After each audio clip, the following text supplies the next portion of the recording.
Hi hello guys, welcome back to Aadya colourful. ನಾನು Suma. Friends, ಇವತ್ತಿನ ವಿಡಿಯೋದಲ್ಲಿ ಒಂದು ಬ್ರೇಕ್ಫಾಸ್ಟ್ ರೆಸಿಪಿನ ನಿಮ್ಮ ಜೊತೆ ಶೇರ್ ಮಾಡ್ತಾ ಇದ್ದೀನಿ.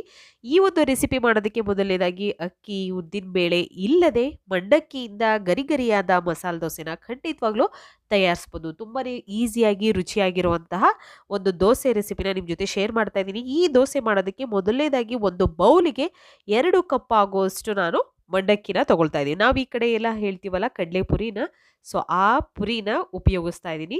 ಸೊ ಈ ಒಂದು ಬೌಲಿಗೆ 2 ಕಪ್ ಆಗೋಷ್ಟು ಮಂಡಕ್ಕಿನ ಹಾಕೊಳ್ತೀನಿ. ಸೊ ಇದಕ್ಕೆ ಸ್ವಲ್ಪ ನೀರನ್ನು ಹಾಕ್ಕೊಂಡು ನಾವು ಒಂದು 5 ನಿಮಿಷ ಇದನ್ನು ರೆಸ್ಟಿಗೆ ಬಿಟ್ಬಿಡೋಣ. ಸೊ ಫ್ರೆಂಡ್ಸ್, ನೀವು ಯಾರಾದರೂ ಫಸ್ಟ್ ಟೈಮ್ ನನ್ನ ಚಾನಲ್ಗೆ ವಿಸಿಟ್ ಮಾಡಿದರೆ ಪ್ಲೀಸ್ ನನ್ನ ಚಾನಲ್ನ ಸಬ್ಸ್ಕ್ರೈಬ್ ಮಾಡ್ಕೊಳ್ಳಿ, ಹಾಗೆ ಲೈಕ್ ಮಾಡಿ ಮತ್ತು ಶೇರ್ ಮಾಡಿ ಫ್ರೆಂಡ್ಸ್. ಓಕೆ, ಸೊ ಸ್ವಲ್ಪ ನೀರು ಹಾಕ್ಕೊಳ್ತಾ ಇದ್ದೀನಿ. ನೋಡ್ಬೋದು, ನೀರು ಹಾಕಿ ಇದ್ರ ಮೇಲೆ ಒಂದು ಪ್ಲೇಟನ್ನು ಮುಚ್ಚಿ ನಾವು ಇದನ್ನು ಹಾಗೆ ಒಂದು 5ರಿಂದ 10 ನಿಮಿಷ ನೀವು ಹಾಗೆ ರೆಸ್ಟಿಗೆ ಬಿಟ್ಬಿಡಿ. ತುಂಬಾ ಟೇಸ್ಟಿಯಾಗಿರುವಂತಹ ಒಂದು ಮಂಡಕ್ಕಿ ದೋಸೆ ಇದು. ಸೊ ಖಂಡಿತ ನೀವು ಗರಿಗರಿಯಾದ ಮಸಾಲೆ ದೋಸೆನ ಕೇವಲ ಮಂಡಕ್ಕಿಯಿಂದನೇ ತಯಾರಿಸ್ಬೋದು. ಈ ಇನ್ಸ್ಟೆಂಟ್ ಪಪ್ಪಡ್ ರೈಸ್ ಒಂದು ದೋಸೆನ ಖಂಡಿತ ತಯಾರಿಸಿ ಹೇಗೆ ಬಂತು ಅಂತ ತಪ್ಪದೆ ಕಾಮೆಂಟ್ ಸೆಕ್ಷನಲ್ಲಿ ತಿಳಿಸಿ. ಇಲ್ಲಿ 1 ಕಪ್ ಆಗೋಷ್ಟು ರವೆ ತೊಗೊಂಡಿದ್ದೀನಿ. ನೋಡ್ಬೋದು, ದಪ್ಪ ರವೆ ನಾನು ತೊಗೊಂಡಿರೋದು, ಚಿರೋಟಿ ರವೆ ಅಲ್ಲ ಇದು. ನೋಡಿ, ಉಪ್ಪಿಟ್ಟಿಗೆ ಬಳಸ್ತೀವಲ್ಲ ದಪ್ಪ ರವೆ, ಸೊ ಆ ರವೆನ ಉಪಯೋಗಿಸ್ತಾ ಇದ್ದೀನಿ. 1 ಕಪ್ ಆಗೋಷ್ಟು ರವೆನ ಈಗ ಒಂದು ಬೌಲಿಗೆ ಹಾಕ್ಕೊಳ್ಳೋಣ. ಫಸ್ಟು ಬೌಲಿಗೆ ಹಾಕಿದ ನಂತರ ಇದಕ್ಕೆ 2 ಕಪ್ ಆಗೋಷ್ಟು ನೀರನ್ನು ಹಾಕ್ಕೊಳ್ಳೋಣ. ಸೊ ಇದನ್ನು ಸ್ವಲ್ಪ ನೆನೆಯೋದಕ್ಕೆ ಬಿಡಬೇಕಾಗುತ್ತೆ ನಾವು. ನೋಡಿ, ಇದಕ್ಕೆ ನೀರು ಹಾಕ್ಕೊಳ್ತಾ ಇದ್ದೀನಿ. 2 ಕಪ್ ಆಗೋಷ್ಟು ನೀರನ್ನು ಫಸ್ಟು ಹಾಕ್ಕೊಳ್ಳೋಣ. ಸೊ ದಪ್ಪ ರವೆ ಇರೋದ್ರಿಂದ ಸ್ವಲ್ಪ ಇದನ್ನು ಜಾಸ್ತಿ ಒಂದು 10ರಿಂದ 15 ನಿಮಿಷ ನೆನೆಸಿದ್ರೆ ದೋಸೆ ಸೂಪರಾಗಿ ಬರುತ್ತೆ. ಸೊ ಖಂಡಿತ ನೋಡಿ, 2 ಕಪ್ ನೀರನ್ನು ಹಾಕಿ ಇದ್ರ ಮೇಲೆ ಒಂದು ಪ್ಲೇಟ್ ಮುಚ್ಚಿ ನಾವು ಒಂದು 10ರಿಂದ 15 ನಿಮಿಷ ಹಾಗೆ ರೆಸ್ಟಿಗೆ ಇಟ್ಬಿಡೋಣ.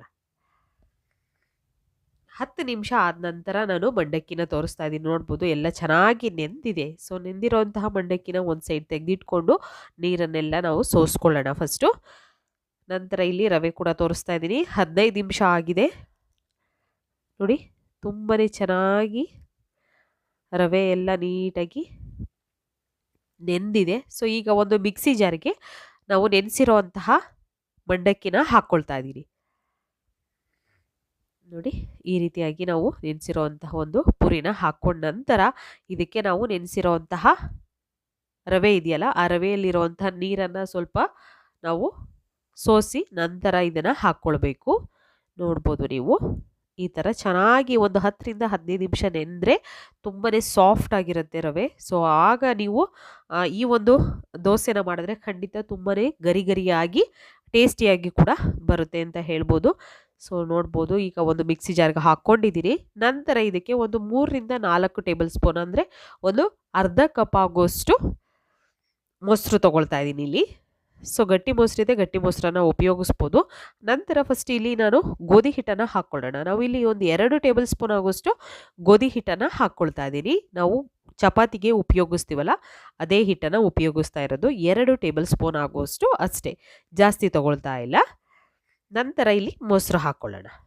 ಅರ್ಧ ಕಪ್ ಆಗುವಷ್ಟು ಟೋಟಲ್ ಆಗಿ ಮೊಸರನ್ನ ತೊಗೊಂಡಿದ್ದೀನಿ ನಾನು.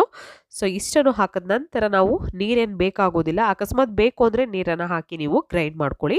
ಸೊ ನುಣ್ಣಗೆ ಇದನ್ನು ಗ್ರೈಂಡ್ ಮಾಡ್ಕೊಂಡು ಬಂದಿದ್ದೀನಿ. ನೋಡ್ಬೋದು ನೀವು, ಈ ರೀತಿ ರುಬ್ಬಿರೋಂತಹ ಒಂದು ಮಿಶ್ರಣನ ಇವಾಗ ನಾವು ಒಂದು ಬೌಲಿಗೆ ಹಾಕ್ಕೊಳ್ಳೋಣ. ಸೊ ನೋಡಿ, ಇದೇ ರೀತಿ ಇರಬೇಕು. ಜಾಸ್ತಿ ತೆಳ್ಳಗೆ ಮಾಡಿಕೊಂಡ್ರೆ ದೋಸೆ ಚೆನ್ನಾಗಿ ಬರೋದಿಲ್ಲ. ಸೊ ಹಾಗಾಗಿ ರುಬ್ಬಬೇಕಾದ್ರೆ ಸ್ವಲ್ಪ ನೀರನ್ನು ನೋಡಿಕೊಂಡು ಉಪಯೋಗಿಸಿ ಫ್ರೆಂಡ್ಸ್. ಈಗ ಇದಕ್ಕೆ ಒಂದು ಪಿಂಚಷ್ಟು ನಾನು ಅಡುಗೆ ಸೋಡಾನ ಹಾಕ್ಕೊಳ್ತಾ ಇದ್ದೀನಿ. ನೋಡಿ, ಸ್ವಲ್ಪ ಹಾಕ್ಕೊಳ್ತಿದ್ದೀನಿ. ಬೇಕು ಅಂದರೆ ಉಪಯೋಗಿಸಿ, ಇಲ್ಲ ಅಂತಂದರೆ ನೀವು ಸ್ಕಿಪ್ ಮಾಡ್ಬೋದು, ಏನು ತೊಂದರೆ ಇಲ್ಲ. ಅಕಸ್ಮಾತ್ ನಿಮಗೆ ಸೋಡಾ ಬೇಕಾಗಿಲ್ಲ ಅಂದರೆ ಈನೋ ಬೇಕು ಅಂದರೆ ಈನೋ ಕೂಡ ಹಾಕ್ಕೊಳ್ಬೋದು. ನಂತರ ರುಚಿಗೆ ತಕ್ಕಷ್ಟು ಉಪ್ಪನ್ನು ಹಾಕ್ಕೊಂಡಿದ್ದೀನಿ. ಇಷ್ಟನ್ನು ಹಾಕಿದ ನಂತರ ಒಂದ್ಸಲ ಚೆನ್ನಾಗಿ ಮಿಕ್ಸ್ ಮಾಡ್ಕೊಳ್ಳೋಣ. ಈ ರೀತಿ ರುಚಿಯಾಗಿರುವಂಥ ಒಂದು ದೋಸೆ ಮಾಡೋದಕ್ಕೆ ಹಿಟ್ಟು ರೆಡಿಯಾಗಿದೆ. ಸೊ ನೋಡಿ, ಜಾಸ್ತಿ ನಿಮಗೆ ಗಟ್ಟಿ ಅನ್ನಿಸ್ತಾ ಇದ್ದರೆ ಸ್ವಲ್ಪ ನೀರನ್ನು ಹಾಕ್ಕೊಳ್ಳಿ, ಆದರೆ ಜಾಸ್ತಿ ಎಂದು ತೆಳ್ಳಗಂತೂ ಮಾಡ್ಕೋಬೇಡಿ ಫ್ರೆಂಡ್ಸ್. ಓಕೆ, ನೋಡಿ, ನಾನು ಸ್ವಲ್ಪ ನೀರನ್ನು ಹಾಕ್ಕೊಂಡಿದ್ದೀನಿ. ನೀರು ಹಾಕಿದ ನಂತರ ಈಗ ಮಿಕ್ಸ್ ಮಾಡ್ಕೊಳ್ಳೋಣ ನೀಟಾಗಿ. ಈ ರೀತಿ ಮಿಕ್ಸ್ ಮಾಡ್ಕೊಳ್ತಾ ಇದ್ದೀನಿ. ನೋಡ್ಬೋದು, ಈ ರೀತಿ ಇದ್ದರೆ ಸಾಕು, ನಮಗೆ ಕರೆಕ್ಟಾಗಿದೆ ಅದಕ್ಕೆ ಇದು. ಸೊ ಇವಾಗ ನಾವು ಆಲ್ರೆಡಿ ನಾನು ಒಂದು ತವಾ ಸ್ಟವ್ ಮೇಲೆ ಇಟ್ಟಿದ್ದೀನಿ. ಸೊ ಬಿಸಿಯಾಗಿದೆ, ಮೀಡಿಯಮ್ ಆಗಿ ಬಿಸಿಯಾಗಿರುವಂಥ ತವಾ ಮೇಲೆ ಇವಾಗ ನಾವು ದೋಸೆನ ಹಾಕ್ಕೊಳ್ಳೋಣ. ಮಂಡಕ್ಕಿಯ ಮಸಾಲೆ ದೋಸೆ. ಸೊ ನೋಡಿ, ಅದನ್ನು ಸ್ಪ್ರೆಡ್ ಮಾಡೋ ವಿಧಾನ ಕೂಡ ತುಂಬಾ ಇಂಪಾರ್ಟೆಂಟ್ ಆಗಿರುತ್ತೆ. ಈ ರೀತಿಯಾಗಿಯೇ ನೀವು ಸ್ಪ್ರೆಡ್ ಮಾಡಬೇಕು, ಆಗ ನಿಮಗೆ ಗರಿ ಗರಿಯಾಗಿರೋವಂತಹ ಒಂದು ಮಸಾಲೆ ದೋಸೆ ರೆಡಿ ಆಗುತ್ತೆ. ಸೊ ಇವಾಗ ನಾನು ಸ್ಟವ್ನ ಲೋ ಫ್ಲೇಮಲ್ಲಿ ಇಟ್ಕೊಂಡು ಇದನ್ನು ಬೇಯಿಸ್ಕೊಳ್ತಾ ಇದ್ದೀನಿ. ಸೊ ಸ್ವಲ್ಪ ಮಧ್ಯದಲ್ಲಿ ಎಲ್ಲ ಚೆನ್ನಾಗಿ ಬೆಂದಿದೆ ಅಂದಾಗ ಸೈಡಲ್ಲೆಲ್ಲ ಕೂಡ ನಾವು ಬೇಯಿಸ್ಕೋಬೇಕು. ಯಾವಾಗಲೂ ಕೂಡ ಮಸಾಲೆ ದೋಸೆ ಮಾಡಬೇಕು ಅಂದಾಗ ಎಲ್ಲ ಕಡೆಯೂ ಕೂಡ ನಾವು ತವಾನ ಸ್ವಲ್ಪ ಆ ಕಡೆ ಈ ಕಡೆ ಆಡಿಸ್ಬೇಕಾಗುತ್ತೆ. ಯಾಕೆಂದರೆ ಒಂದೇ ಕಡೆ ಉರಿ ಜಾಸ್ತಿ ಇರೋದ್ರಿಂದ ಒಂದೇ ಕಡೆ ಅದು ಕಲರ್ ಚೇಂಜ್ ಆಗುತ್ತೆ. ನಮಗೆ ಸುತ್ತಲೂ ಬೇಕಾಗಿರೋದ್ರಿಂದ ನಾವು ಸ್ವಲ್ಪ ತವಾನ ಆ ಕಡೆ ಈ ಕಡೆ ಮಾಡಿದ್ರೆ ನೀಟಾಗಿ ಎಲ್ಲ ಕಡೆನೂ ಒಂದು ಒಳ್ಳೆ ಕಲರ್ ಆಗಿ ಬರುತ್ತೆ ದೋಸೆ. ಸೊ ಮೇಲ್ಗಡೆ ತುಪ್ಪ ಅಥವಾ ಎಣ್ಣೆ ಯಾವುದನ್ನು ಬೇಕಿದ್ರೂ ಹಾಕ್ಕೊಳ್ಬೋದು. ಸ್ವಲ್ಪ ಮೇಲ್ಗಡೆ ಎಣ್ಣೆನ ಸ್ಪ್ರೆಡ್ ಮಾಡಿದ ನಂತರ ಇವಾಗ ನಾನು ಇದನ್ನು ಚೆನ್ನಾಗಿ ಬೇಯಿಸ್ಕೊಳ್ತೀನಿ.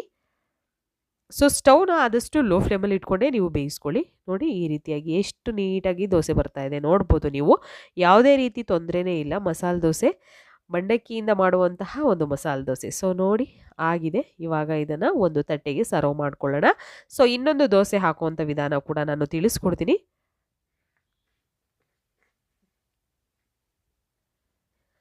ಮನೆಯಲ್ಲಿ ತುಂಬಾ ಈಸಿಯಾಗಿ ರುಚಿಯಾಗಿ ನೀವು ಅಕ್ಕಿ ಉದ್ದಿನಬೇಳೆ ಇಲ್ಲದೆ ಖಂಡಿತ ಒಂದು ಮಂಡಕ್ಕಿಯಿಂದ ಗರಿ ಗರಿಯಾದ ಮಸಾಲೆ ದೋಸೆನ ಖಂಡಿತ ತಯಾರಿಸ್ಬೋದು. ನೋಡಿ, ಈಗ ಮತ್ತೆ ಒಂದು ಸಲ ಇನ್ನೊಂದು ದೋಸೆನ ಹಾಕ್ಕೊಳ್ತಾ ಇದ್ದೀನಿ. ಈ ರೀತಿಯಾಗಿ ಸ್ಪ್ರೆಡ್ ಮಾಡ್ಕೊಳ್ಳೋಣ. ಓಕೆ, ನಾವು ಸ್ಪ್ರೆಡ್ ಮಾಡೋಕ್ಕಿಂತ ಮುಂಚೆ ಸ್ವಲ್ಪ ನೀರನ್ನು ಹಾಕ್ಕೊಳ್ಳಿ. ನೀವು ಸ್ವಲ್ಪ ತವಕ್ಕೆ ನೀರನ್ನು ಹಾಕಿ ಒಂದು ಬಟ್ಟೆಯಲ್ಲಿ ಒರೆಸಿ ನಂತರ ದೋಸೆನ ಹಾಕ್ಕೊಳ್ಬೇಕಾಗುತ್ತೆ. ಸೊ ಈಗ ಇದನ್ನು ಕೂಡ ನಾನು ಚೆನ್ನಾಗಿ ಎಲ್ಲ ಕಡೆನೂ ಕೂಡ ಚೆನ್ನಾಗಿ ಕೆಂಪಗೆ ಬರೋ ಹಾಗೆ ಬೇಯಿಸ್ಕೊಳ್ತೀನಿ. ನೋಡಿ, ಗರಿ ಗರಿಯಾಗಿರುವಂತಹ ಒಂದು ಮಂಡಕ್ಕಿಯ ಮಸಾಲೆ ದೋಸೆ ಒಂದು ತಟ್ಟೆಗೆ ಸರ್ವ್ ಮಾಡ್ಕೊಳ್ಳೋಣ. ಈ ರೀತಿ ನೀವು ಎಲ್ಲ ದೋಸೆಗಳನ್ನು ಕೂಡ ದಿಢೀರಾಗಿ ಬೆಳಿಗ್ಗೆ ಅಥವಾ ಸಂಜೆ ಸ್ನ್ಯಾಕ್ಸಿಗೆ ಬೇಕು ಅಂದಾಗಲೂ ಕೂಡ ಈ ಒಂದು ರೆಸಿಪಿನ ಟ್ರೈ ಮಾಡ್ಬೋದು. ಸೊ ಮಕ್ಕಳಿಗೂ ಕೂಡ ತುಂಬ ಡಿಫ್ರೆಂಟ್ ಆಗಿರುತ್ತೆ, ಮಕ್ಕಳಿಗೂ ಕೂಡ ಇಷ್ಟ ಆಗುತ್ತೆ, ಟೇಸ್ಟು ಕೂಡ ಸೂಪರ್ ಆಗಿರುತ್ತೆ. ಇನ್ಸ್ಟೆಂಟ್ ಪಪ್ಪಡ್ ರೈಸ್ ಮಸಾಲೆ ದೋಸೆ ರೆಡಿಯಾಗಿದೆ ಫ್ರೆಂಡ್ಸ್. ಖಂಡಿತ ನೀವು ಕೂಡ ಮನೆಯಲ್ಲಿ ತಯಾರಿಸಿ ಹೇಗೆ ಬಂತು ಅಂತ ತಪ್ಪದೇ ನನಗೆ ಕಾಮೆಂಟ್ ಸೆಕ್ಷನಲ್ಲಿ ತಿಳಿಸ್ತೀರಾ ಅಂತ ಭಾವಿಸ್ತೀನಿ. ಓಕೆ, ಇವತ್ತಿನ ವಿಡಿಯೋ ಸ್ವಲ್ಪನಾದರೂ ಇಷ್ಟ ಆಗಿದ್ರೆ ಪ್ಲೀಸ್ ಯಾರೆಲ್ಲ ಚಾನಲ್ನ ಇನ್ನು ಸಬ್ಸ್ಕ್ರೈಬ್ ಮಾಡ್ಕೊಂಡಲೇ ವಿಡಿಯೋಗಳನ್ನು ನೋಡ್ತಾ ಇದ್ದೀರೋ ದಯವಿಟ್ಟು ನೀವೆಲ್ಲ ಚಾನಲ್ನ ಸಬ್ಸ್ಕ್ರೈಬ್ ಮಾಡ್ಕೊಳ್ಳಿ. ಹಾಗೆ ನಂತರ ವಿಡಿಯೋಗಳನ್ನು ನೋಡಿ. ಯಾವುದೇ ರೀತಿ ಸಬ್ಸ್ಕ್ರೈಬ್ ಮಾಡ್ಕೊಳ್ಳೋದ್ರಿಂದ ನಮಗೆ ಅಮೌಂಟ್ ಬರೋದಿಲ್ಲ. ಸೊ ಯಾರೂ ಕೂಡ ಅದನ್ನು ತಪ್ಪಾಗಿ ತಿಳ್ಕೊಂಡು ಸಬ್ಸ್ಕ್ರೈಬ್ ಮಾಡ್ಕೊಂಡಲೇ ವಿಡಿಯೋ ನೋಡೋಕೆ ಹೋಗಬೇಡಿ. ನೀವು ಸಬ್ಸ್ಕ್ರೈಬ್ ಮಾಡಿಕೊಂಡ್ರೆ ನಮಗೆ ಒಂದು ಮೋಟಿವೇಶನ್ ಸಿಗುತ್ತೆ. ಸೊ ಹಾಗಾಗಿ ಸಬ್ಸ್ಕ್ರೈಬ್ ಮಾಡಿಕೊಂಡು ನಮ್ಮ ವಿಡಿಯೋಗಳನ್ನು ನೋಡಿ ಫ್ರೆಂಡ್ಸ್. ಓಕೆ, ಸೊ ಇವತ್ತಿನ ವಿಡಿಯೋನ ನಾನು ಇಲ್ಲಿಗೆ ಮುಗಿಸ್ತಾ ಇದ್ದೀನಿ. ಮತ್ತೆ ಇನ್ನೊಂದು ಹೊಸ ವಿಡಿಯೋ ಜೊತೆ ಬರ್ತೀನಿ. ಅಲ್ಲಿವರೆಗೂ ಬಾಯ್, ಸಿ ಯು, ಟೇಕ್ ಕೇರ್.